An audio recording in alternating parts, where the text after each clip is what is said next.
All right. So, Mom and I just got back from the grocery store, and the assignment involves being somewhere, long line, and bringing up, talking about what I do, and eventually going on to what climate change is, how it works, and if it's real, how it affects wildlife and whatnot.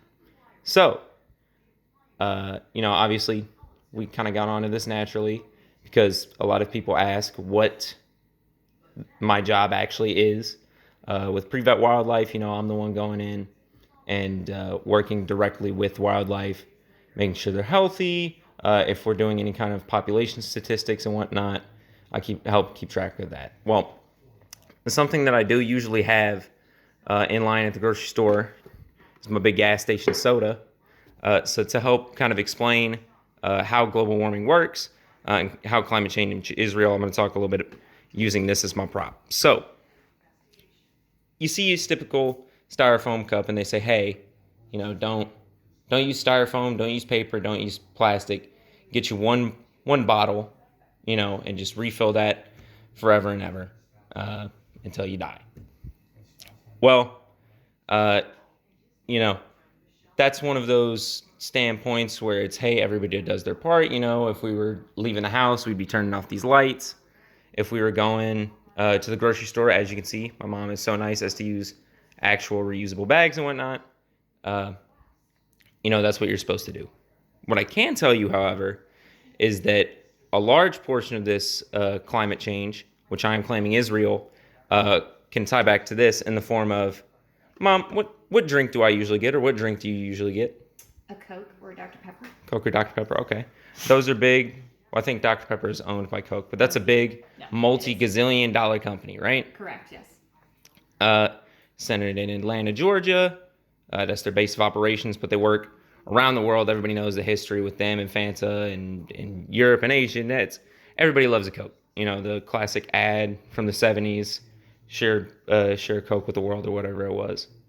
Uh, what if I were to tell you that while their operations here abide by EPA laws and they work well with the state and are very compliant, if you go over to India, they are not as strict with their environmental laws.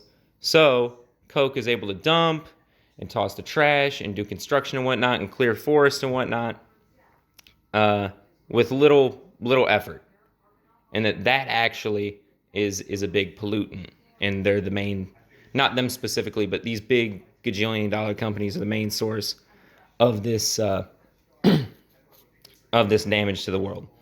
An interesting statistic I found. I do.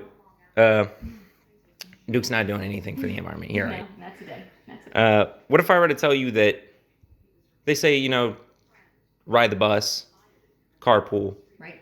What if I were to tell you that the five largest ships in the world, just across the globe, whether they be cruise ships, battleships, Navy kind of stuff, uh, pollute the air and release more CO2 and burn more fossil fuels than all of the cars combined? Wow. You're going to the gas station, getting your fountain drink and whatnot, and you got all your kids in the car, you and me, even though we can both drive, thinking you're being environmentally cautious. Right. In actuality, Not so much. not so well. You're doing your part, which is good, but it's the larger size companies, corporations, and uh, models that are really putting out the hurt. Now, how that affects wildlife, going back to Coke in India, thankfully their laws when it comes to wildlife are very strict, and they try to watch out for them because they love their wildlife. In a country maybe like China, you don't have that luxury. So these pollutants are getting out into the waters. Maybe they get in the Yellow River, the Yangtze, whatever it may be. I see you, Duke. Uh, Polluting these waters and eventually leaching out into the ocean, leaching out into the soil and forests and whatnot, and basically creating land that is unusable and unsuitable for these animals. Does that give you a little bit of an idea of how climate change works and how it's affecting wildlife? Yes, very interesting. Thank you.